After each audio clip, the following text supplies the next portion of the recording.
नव निमिष परमाणु वर्ष कल्प सचन भजसि नमनति राम को काल जासु को दंड सियापति राम जय जय राम जय प्रभु राम जय जय राम करो कल्याण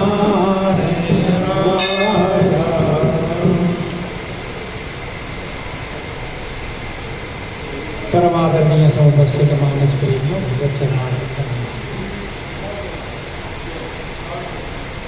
लंका कांड का प्रारंभ है। प्रारंभ में ही भगवान का परिचय उनके धनुष बाण जो काल स्वरूप है उनके द्वारा दिया गया है।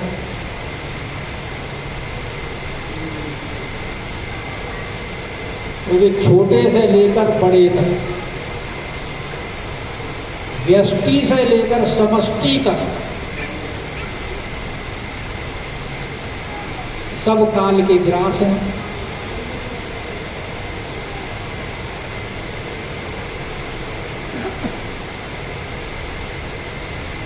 और वो राघवेंद्र सरकार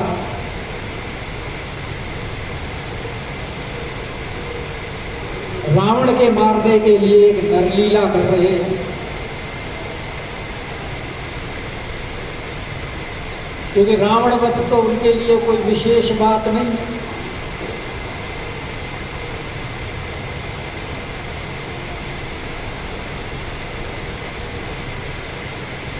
जो काल उनका दास है,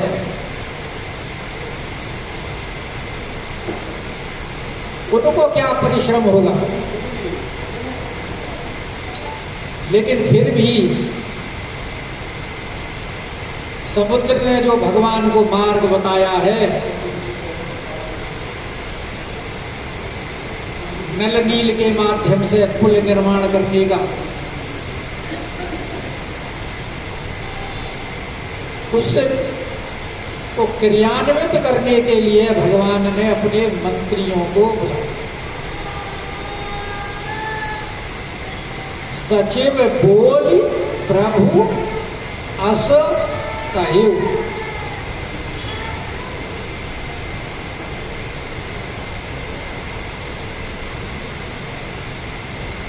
अब विलंब के ही काम, भाई अब तो देर का कोई कार्य नहीं होना चाहिए।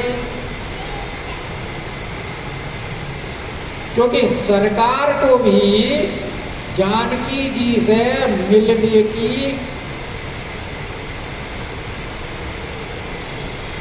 उत्कट इच्छा है, उत्कट आकांक्षा। हनुमान जी के द्वारा जो संदेश मिला है उसमें बड़ी विपत्ति में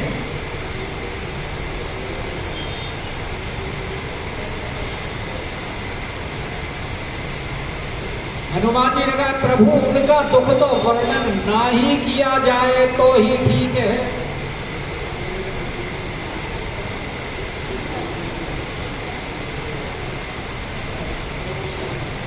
क्योंकि इतने भारी कष्ट में हैं कि हनुमान जी स्वयं भी परम दुखी था पवन सुत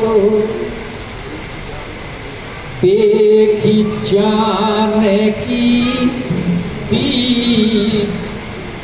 उनकी दीन अवस्था देख करके और हनुमान जी भी परम दुखी हुए गए। इसीलिए सरकार से बोले कि सीता के अति विपत्ति विशाला, बहुत विशाल विपत्ति है और बिना ही कहे भल दीन दयाला। प्रभु ना ही कहा जाए तो ही ठीक है। अगर वर्णन करने लगा तो मैं भी दुखी होऊंगा और आप भी दुखी हो। इसलिए भगवान भी चाहते हैं कि शीघ्र से शीघ्र पुल का निर्माण हो। इसलिए वो कह रहे हैं कि अब विलंब के ही काम। अरे भाई, अब विलंब का क्या काम है? तुरंत पुल का निर्माण कराओ। गाराहू से, क्योंकि सामर्थ्यवान तो अपनी सामर्थ्य से पार चला जाता।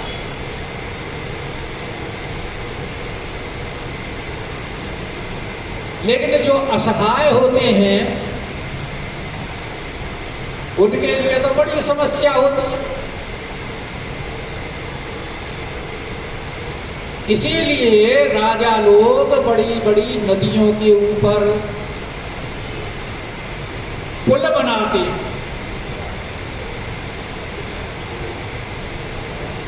और उस पुल निर्माण कराने का उद्देश्य यही होता है कि प्रत्येक जो अपने आप को असमर्थ पाता है, जिसकी सामर्थ्य नहीं है, वो भी इस पार से उस पार चला। वंदना में तो कहा है ना कि एक पिपीली का यानी चींटी भी अगर पुल हो तो उस पुल के माध्यम से इस पार से उस पार चली जाती है।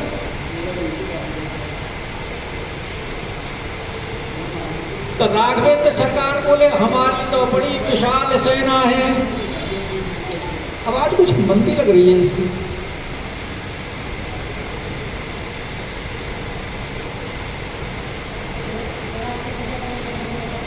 और थोड़ी सी बढ़ाना जा रहा है। हाँ बस बहुत बहुत बहुत जोर से बोलना पड़ता है ना बस।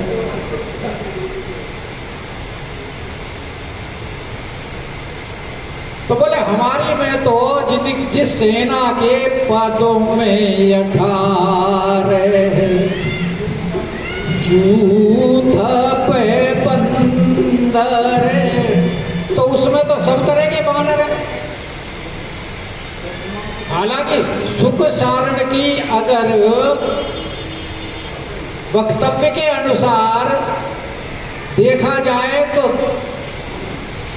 राम जी के सेना में सारे बानर बड़े शक्तिशाली हैं।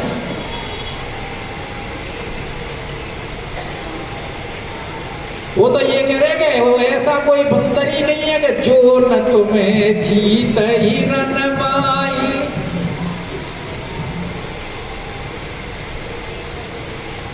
पर भगवान तो कृपालु है ना, सबका ध्यान रखते हैं। हालांकि भगवान के बल के द्वारा सब में अतुल बल हो गया है। राम कृपा बल पाई कपिंदा, भये पक्षजुत मनहु गिरिंदा।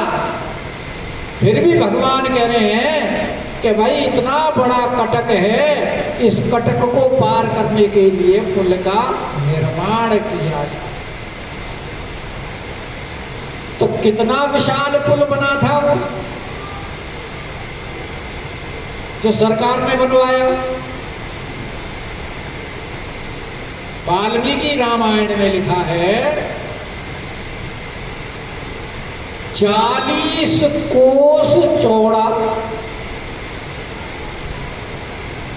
और 400 कोस लंबा पुल बना। अब 400 कोस का मतलब 1200 किलोमीटर लंबा पुल बना था। और 1200 किलोमीटर में अगर तुम यहां से चलोगे तो यूपी छोड़ बिहार भी पार कर जाओगे, बंगाल तक तो पहुंच ही जाओगे।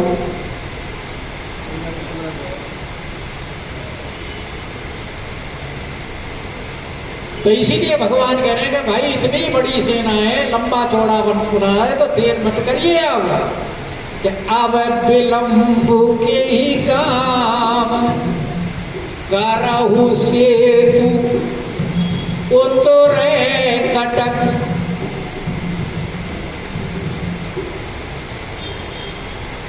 तो जामवंत जी क्योंकि बूढ़े हैं, ब्रह्मा जी के अवतार हैं,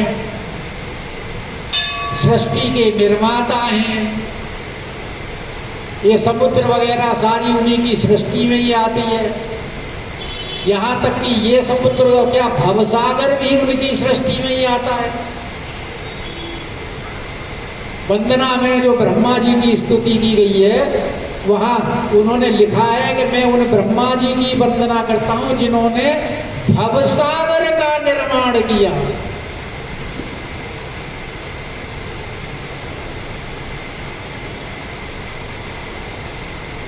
तो वो ब्रह्मा जी अब कह रहे हैं कि प्रभु नाथ नाम तव से, प्रभु आपके तो नाम में ही इतनी शक्ति है कि आपका नाम लेकर के जीव भवसागर पार हो जाता है।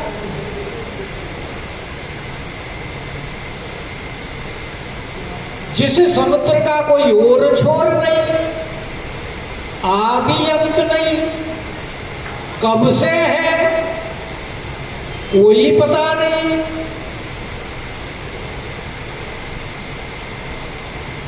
तो ऐसे इतने बड़े समुद्र को जब जीव आपका नाम लेकर के पार कर जाता है, तो ये है लघु जलधि। भाई उसके मुकाबले में भव समुद्र की तुलना अगर इस समुद्र से की जाए तो उस समुद्र के सामने तो ये समुद्र क्या है, लघु, बहुत छोटा है। कि ये है लघु जलधि तरती कतबा। महाराज कितनी देर लगेगी इसे उतरने में?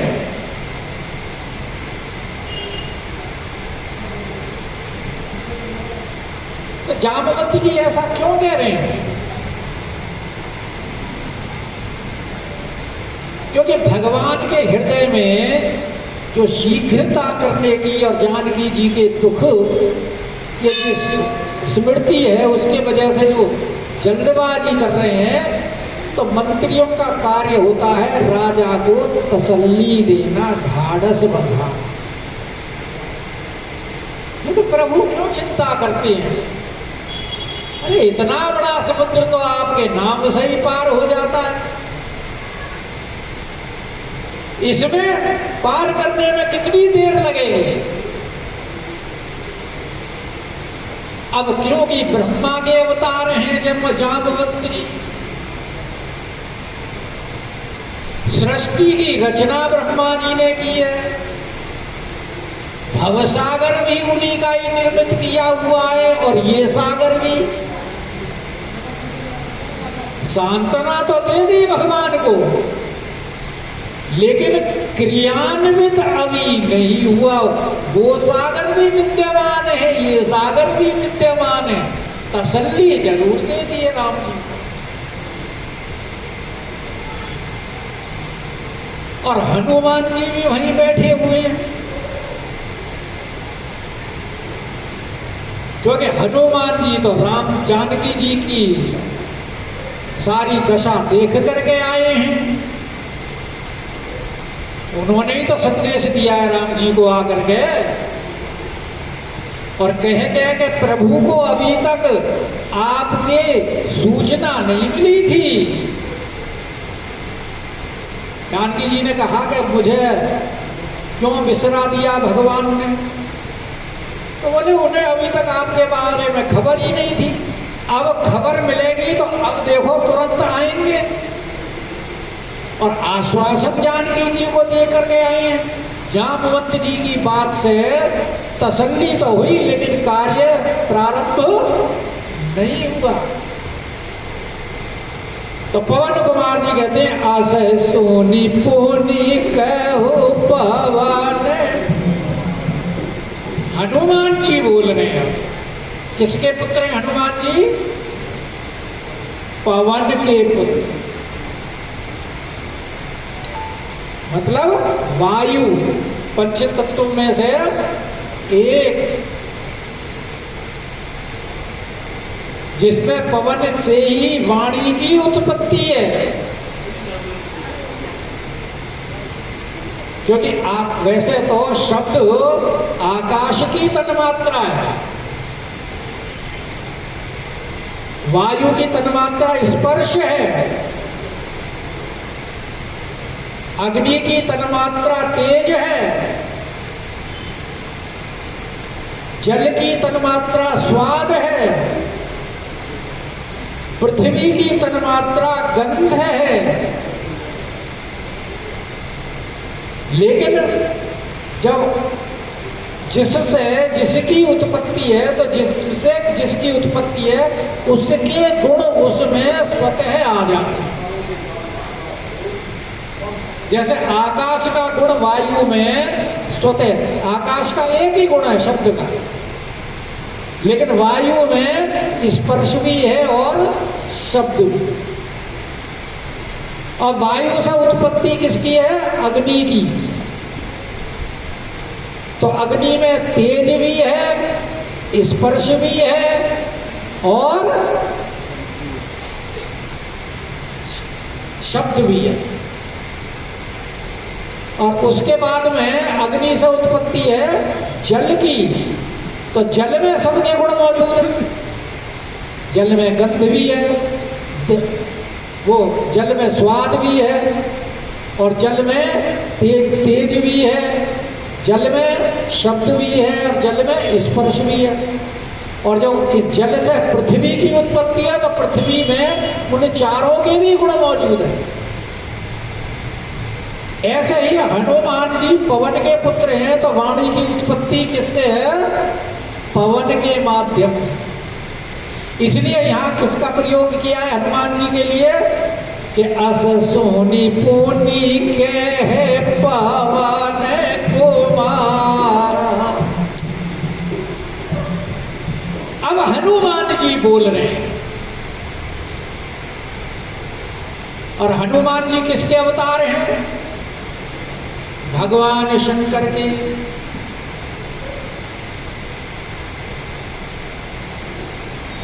और भगवान शंकर कौन है? ज्ञानी,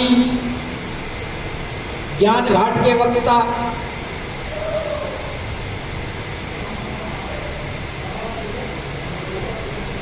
और उनकी मान्यता क्या है भगवान शंकर की? कि सत हरि भजन जगत सब सपना, उमा कहूं मैं अनुभव अपना। अपना अनुभव ज्ञान के द्वारा जो अनुभव होता है, तो ज्ञान की दृष्टि में तो समस्त संसार मिथ्या है। ज्ञान की दृष्टि में तो कोई कुछ है ही नहीं। जो आने वाला है वो भी पहले समाप्त हुआ ही समाप्त के बराबर है। तो आगे वो रावण वध वगैरह हैं जो होने वाले हैं, ज्ञान की दृष्टि से तो वो भी सब मिथ्या हैं, पहले ही हो चुके हैं। बाद में तो सिर्फ दिखावा मात्र है।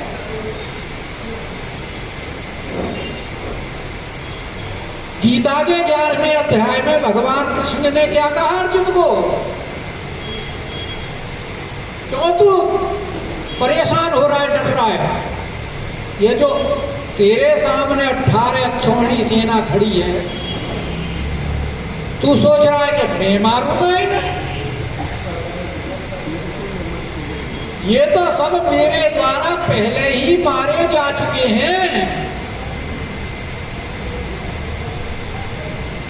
तू तो सिर्फ एक निमित्त मात्र बनेगा और कुछ नहीं है। और नहीं है तो देख। और फिर दिखाया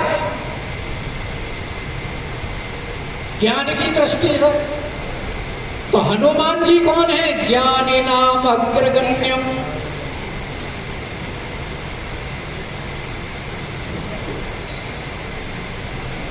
तो उन्होंने तो जामवंती जी ने तो भवसागर भी रहने दिया और ये सागर भी रहने दिया। हनुमान जी बोल पड़े कि असे सुनी पुनी के है पवन कुमारा। क्या कह रहे कि प्रभु प्रताप बड़वानल भारी। कि प्रभु आपका जो प्रताप रूपी बड़वानल है, उस आपके प्रताप रूपी बड़वानल ने तो सोशेऊ प्रथम पयोनिधि पारी। के पहले ही इस समुद्र को सुखा दिया है। सोशेऊ प्रथम पयोनिधि पारी। बड़वानल क्या करता है? समुद्र के अंदर जो अग्नि होती है उसे बोलते हैं बड़वानल।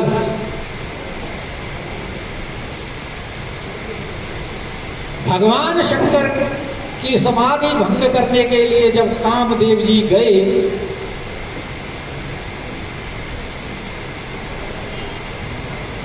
और भगवान शंकर की जब समाधि भंग उन्होंने की तो भगवान शंकर को क्रोध हुआ और तीसरा नेत्र खोल के जो कामदेव को देखा तो कामदेव जी जल करके भस्म हो गए। तो उस अग्नि को क्योंकि संसार जल जाता, इसलिए उस क्रोधाग्नि को बड़वा माने घोड़ी के रूप में समुद्र में जा करके उसको छिपा। बड़वा माने घोड़ी, इसलिए उसका नाम है बड़वा नल। और वो कहीं कहीं समुद्र में प्रकट होती रहती। पृथ्वी में भी जो पृथ्वी की अग्नि है वही प्रभावित करती है समुद्र की अग्नि को। पृथ्वी में से भी तो ज्वालामुखी फूटती है।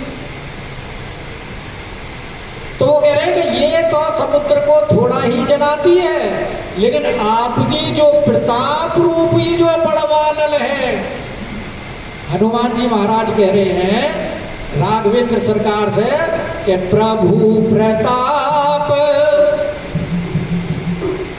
बड़वानल भारी। कि महाराज आपके उस प्रताप रूपी बड़वानल ने तो इस समुद्र को पहले ही सुखा दिया। पयोनिधि।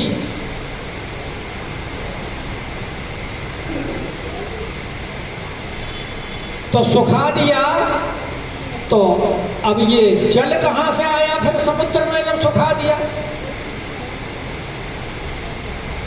क्योंकि प्रभु बात यह है कि जब ये समुद्र सूख गया तो जो आपने मारा दुष्टों को, रावण आदि मंदोदरी ने सब ने फिर रुदन किया,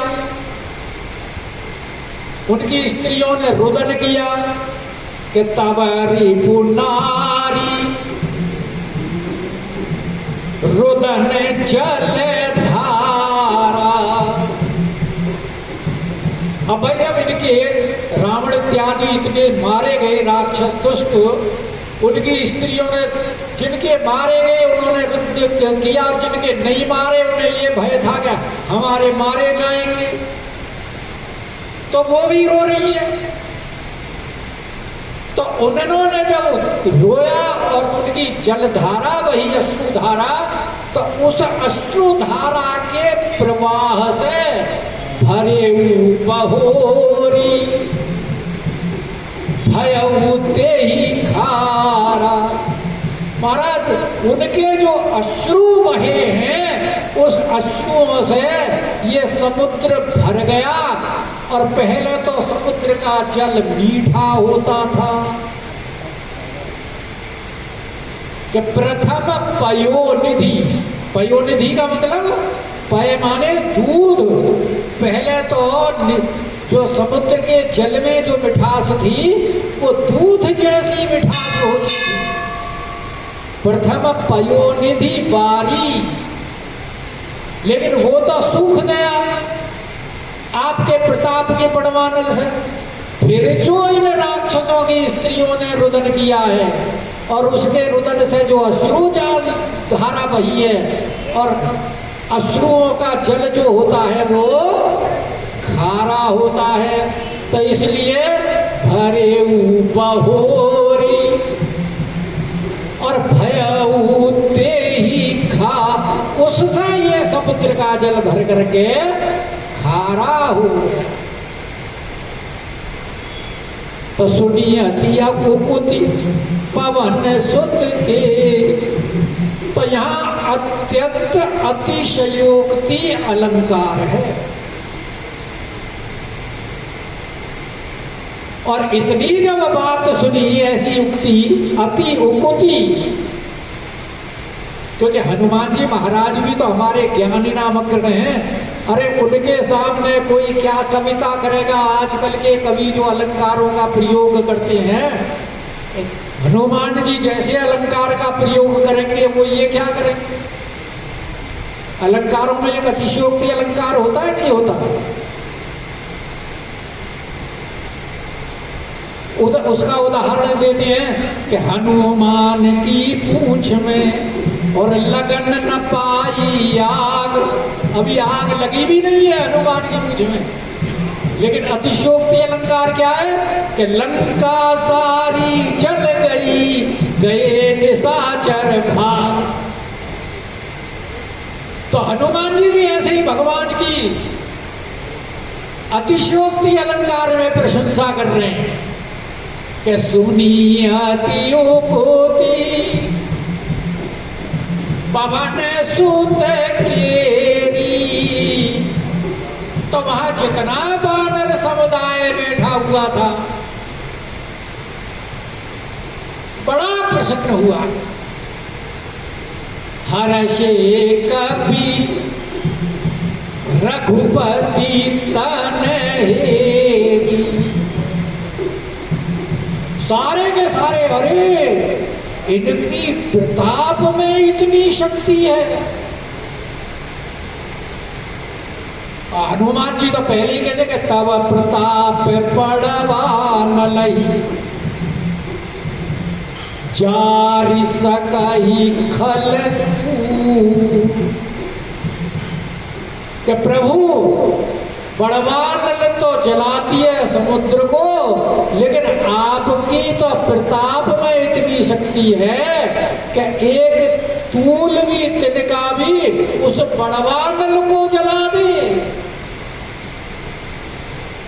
और ऐसे प्रताप वाले राघवेंद्र सरकार हमारे सामने बैठे हुए हैं, तो हर्षे कपि सारे वानर समुदाय प्रसन्न हो गए।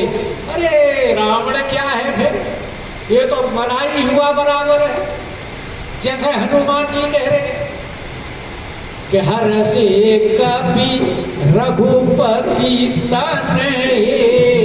सरकार ऐसे हमारे सामने बैठी है, उनके शरीर की तरफ देख करके और बड़े प्रसन्न हो गए। अब जामवंत जी ने जामवंत बोले दो बार, समय बड़ी जल्दी पूरा हो जाता है।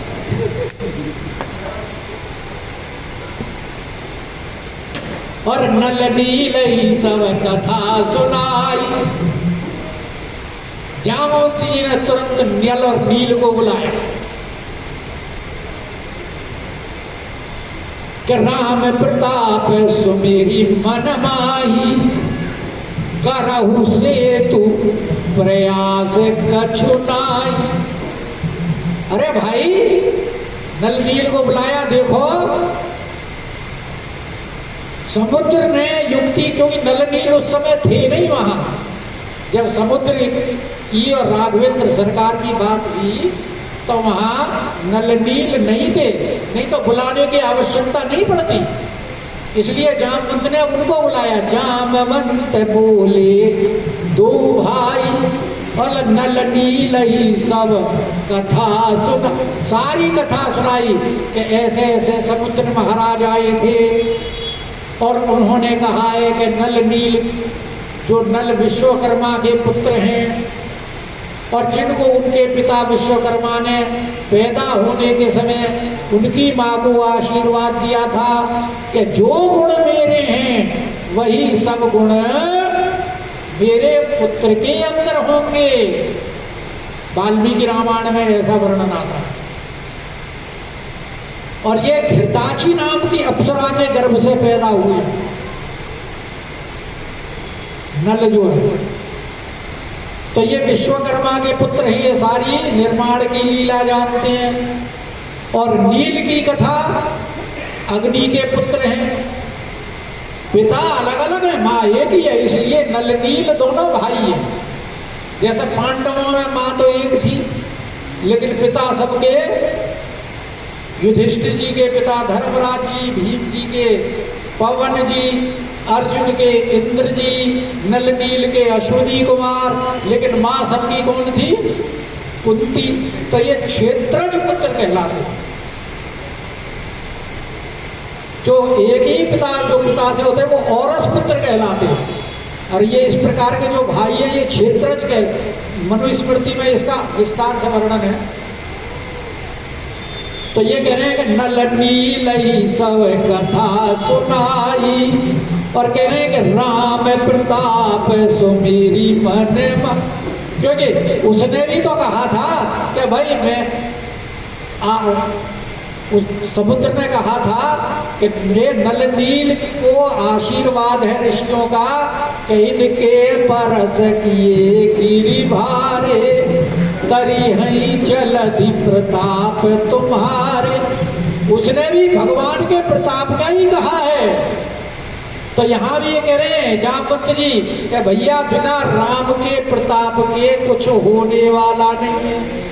राम प्रताप का स्मरण रखिए, बिना राम प्रताप के कुछ होने वाला नहीं। इसलिए राम प्रताप सुमेरी मन माई। अच्छा, वैसे तो भगवान भी स्वयं बुला करके कह सकते थे ये बात, लेकिन भगवान ने क्यों नहीं कहा? क्योंकि भगवान उनसे ये नहीं कह सकते थे कि तुम राम प्रताप को मन में धारण करके कार्य आरंभ करो, क्योंकि भगवान अपनी प्रशंसा के लिए अपने मुख से कैसे कहें। इसलिए ये जामवंत के मुख से कहलवा कि राम प्रताप सुमेरी मन माही, और करहु सेतु प्रयास कछु नाई। क्योंकि आपको कोई प्रयास करने की आवश्यकता नहीं है कि बिनु प्रयास जल दीदी तरह ही आपके प्रताप को हृदय में धारण करके बिना प्रयास के ही पार हो जाएगा। इसलिए करहु सेतु, तुम सेतु का निर्माण करो, इसमें आपको कोई कठिनाई महसूस नहीं होगी। और उसके बाद फिर जामवंत जी ने, अब जब राजमिस्त्री का इंतजाम हो गया तो भाई ईंट गारे के लिए मजदूरों का भी तो इंतजाम होना चाहिए। जब तक ईंट गारे वाले लाने वाले मजदूर नहीं होंगे तो राजमिस्त्री क्या करेंगे? इसलिए जामवंत जी बोलिए कपि निकर बहोरी, बागे जितने भी थे बानर भालू सब बुलाकर सकल सुनऊ विनती कछु बोरी। रामचरण पंकज उर धरऊ, कौतुक एक भालू कपि करऊ। धावहु मरकट विकट बरु था, आनहु बिटप किरण के छूथा। सुनि कपि भालू चले करी भूहा, जय रघुवीर प्रताप समूह। अति उत्तंग गिरिपाद लीलहि लेहि उठाय आनि देहि नल नीलहि रचहि ते सेतु बनाय सियापत